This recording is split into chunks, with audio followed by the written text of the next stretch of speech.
I remember how it felt to buy our first home, to take the keys and walk through our front door. It was a modest and older home, but it had character and all kinds of potential.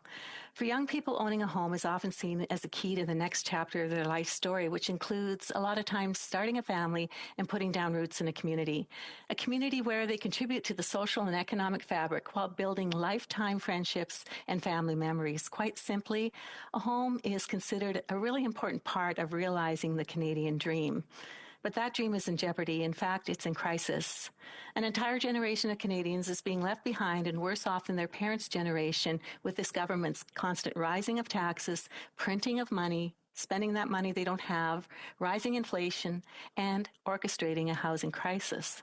I'm humbled to be able to speak on behalf of Canadians who are being left behind by the federal government while so many others, namely the rich and well-connected, are getting further and further ahead. That's why Conservatives are so concerned about C8, yet another tax and spend bill that adds more inflationary fuel to the fire. Despite elements of the bill that are supposedly meant to address some of the underlying causes of this crisis, they're completely dwarfed and overshadowed by the $70 billion of new inflationary spending this bill proposes. $70 billion on top of $176 billion in new spending brought in over the past 2 years that have been entirely unrelated to the pandemic. That is also in addition to the $400 billion in new cash that's been printed over the same 2 years, cash that is chasing fewer goods and driving up inflation. These choices have only helped to bring our national debt to an astounding $1.2 trillion and counting. For the sake of our country, spending of this kind has got to stop. But numbers such as these are unfathomable to average Canadians. What does this inflation crisis really mean to them? Well, here's what it means. 60% of Canadians are concerned they might not have enough money to feed their family.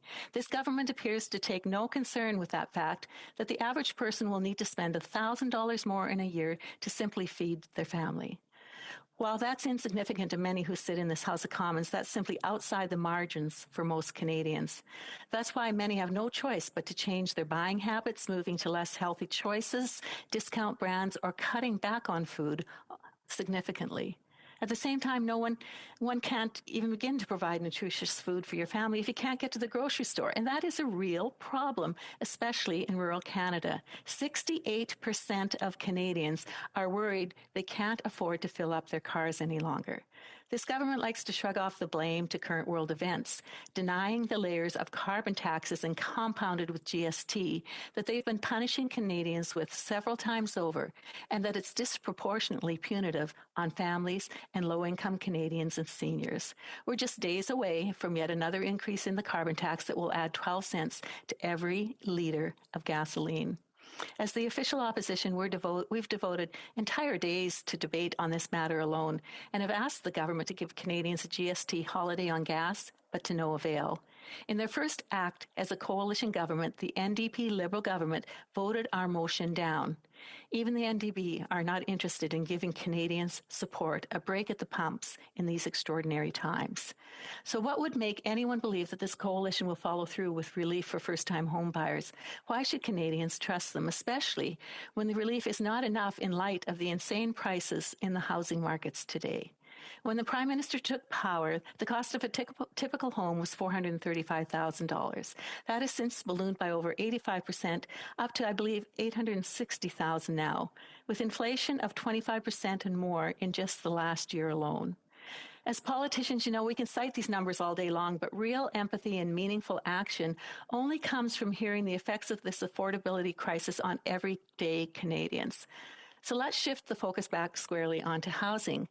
The average family must spend 2/3 of their gross income on monthly payments for the average home in Toronto or Vancouver, some of the world's most unaffordable markets, 66% of their take-home income. Meanwhile, any financial advisor worth their salt will tell young buyers that monthly housing costs should not exceed 25 to 30% of take-home pay. Otherwise, owners run the risk of living house poor. On Vancouver Island, I know that rent prices have soared out of reach for low-income and young Canadians. Even with the savings for a down payment on a home, there are no homes that young families can afford. They're being outbid by hundreds of thousands of dollars above the asking price.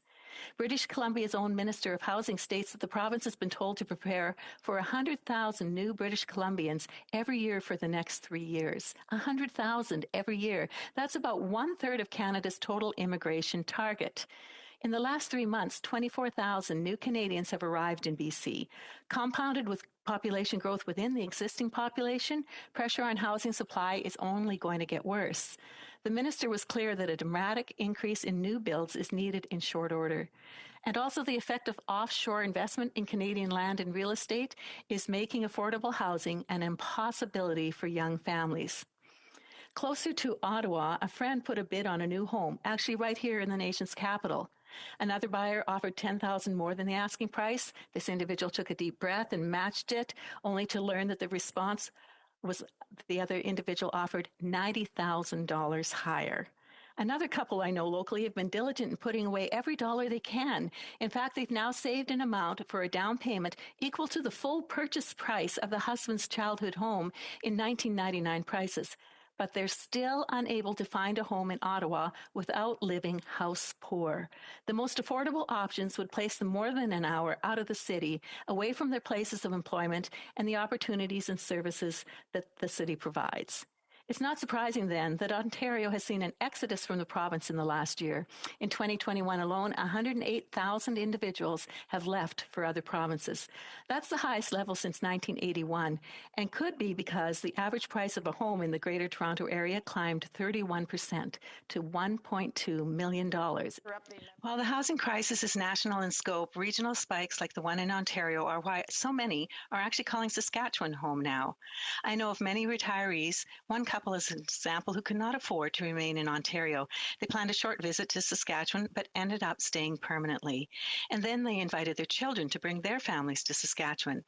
They had 6 months to live with them while they found employment and a new home. Others have also come to Yorkton Malvern from British Columbia and Quebec. Nonetheless, prairie affordability is being threatened by growing inflation, incredulous debt, and punitive carbon tax that is definitely costing rural Canadians far more than they're getting back. Speaker, although I love my province and the amazing people that live in it, I don't desire to see other areas of the country suffer from the poor choices of their national government. I want to see Canadians, regardless of financial ability, to be free to settle anywhere in this beautiful country. But let's face reality. Canadians now have a new majority government in Ottawa.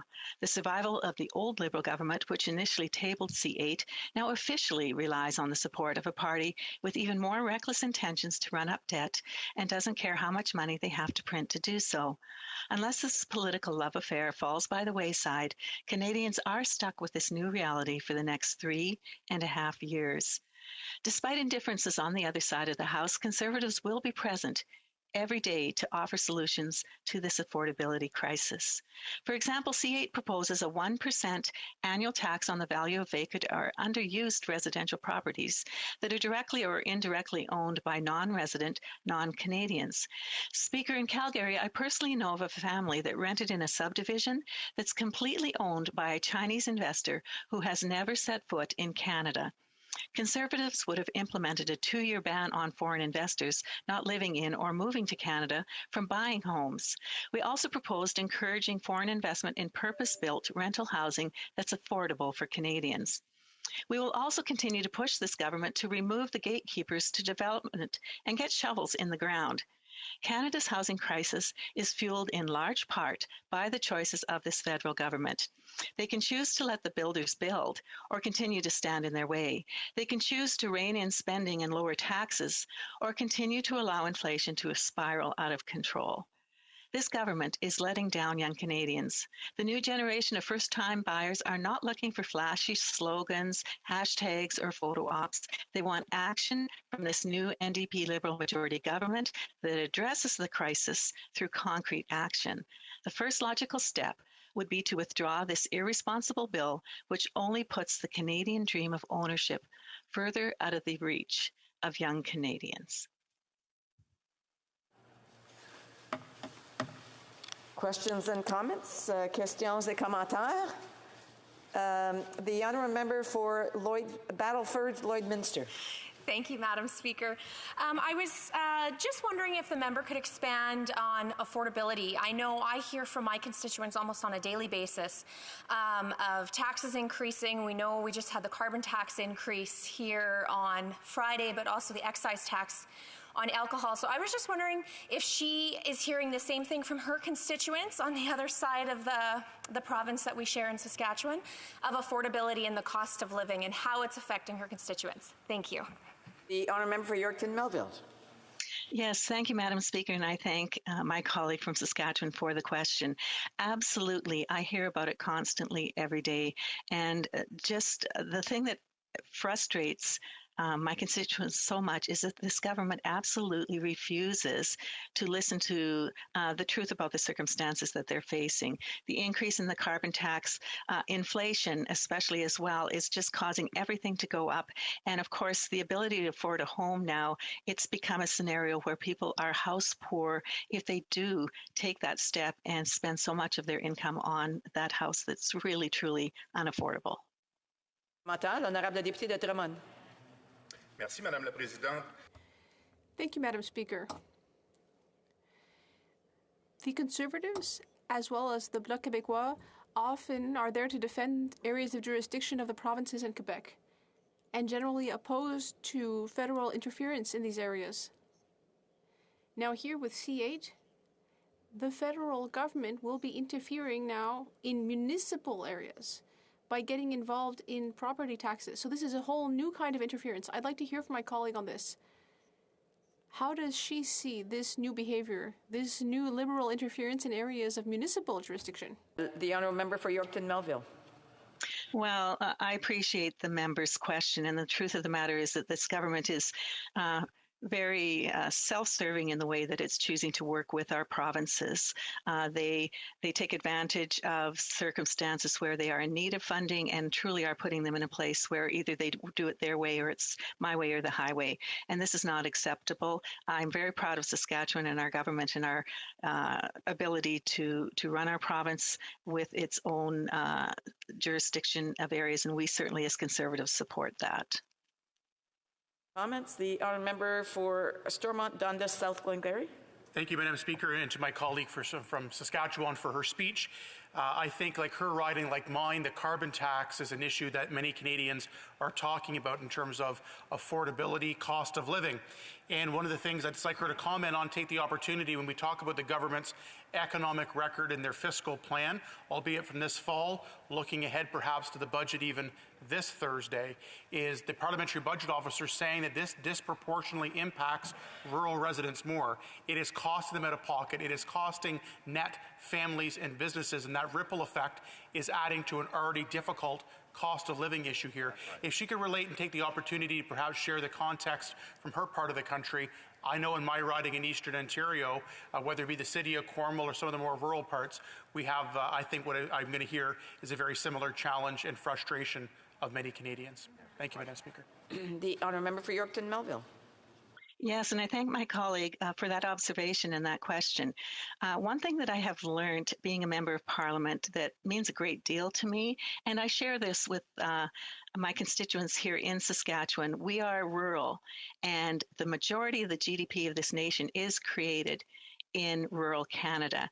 And my members of my communities that are facing this carbon tax resonate completely with rural Canadians across this country. This government does not understand that dynamic, and the punitive measures that they have put in place are not revenue neutral. And certainly I know that my constituents are paying far more into this carbon tax than they are getting back, and it is more punitive towards rural Canadians.